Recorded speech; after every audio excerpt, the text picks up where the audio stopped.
I imagine most of you watching my YouTube channel have tons of questions regarding Blackmore's gear and playing, because I know I do.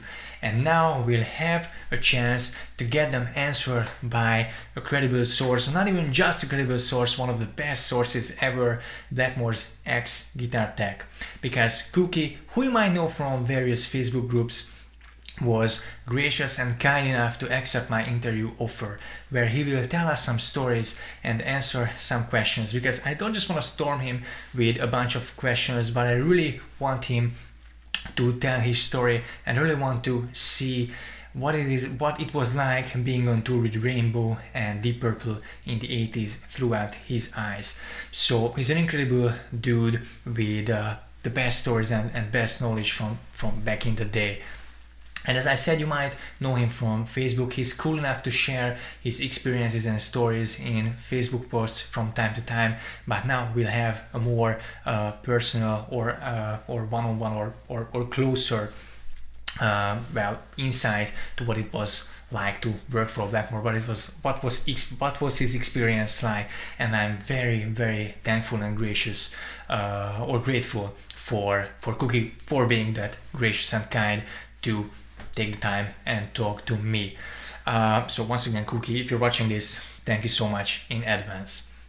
But I don't just want him to answer my questions, I want him to answer some of your questions. So if there's anything you always wanted to know or you wasn't sure of, there are some myths or theories that you want either confirmed or busted, debunked, this is the time to ask them. But there's one important thing to keep in mind. Cookie was the guitar tech for Blackmore during the 80s, so there's no point asking him what Richie Blackmore used on the Machine Head session in 71, because chances are he won't necessarily know that.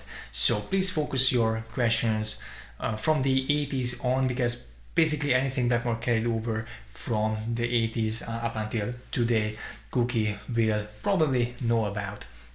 So that's the thing. Please focus on the 80s, or try to keep that in mind at least.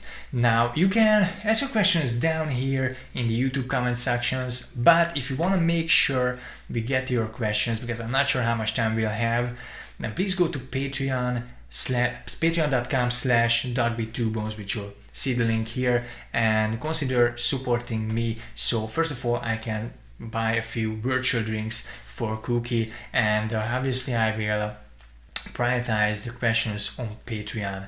So if you want to make sure we get to your question, please go to Patreon. And thank you for thinking about supporting me and the channel, because as you see, I'm constantly working on getting cooler and cooler content, and I really want to somehow, I don't know, thank Cookie his time. So that's basically it. I think it's an amazing opportunity. Once again, Cookie is such an amazing, just a cool guy, which you might already know from Facebook, but I'm hoping to know more about him and his experiences, stories in this interview. So keep your eyes peeled, because it's gonna be uploaded on YouTube. But we haven't shot it yet, that's why I'm asking for your questions. So there's still time to ask your questions. Go ahead and send me your questions, and then just stay tuned for the video. I think it's gonna be awesome. I'm really pumped, I'm really psyched, and I'm really happy that I have this opportunity, all thanks to Cookie. Thank you once again for him and for you guys for the questions and sticking with the channel.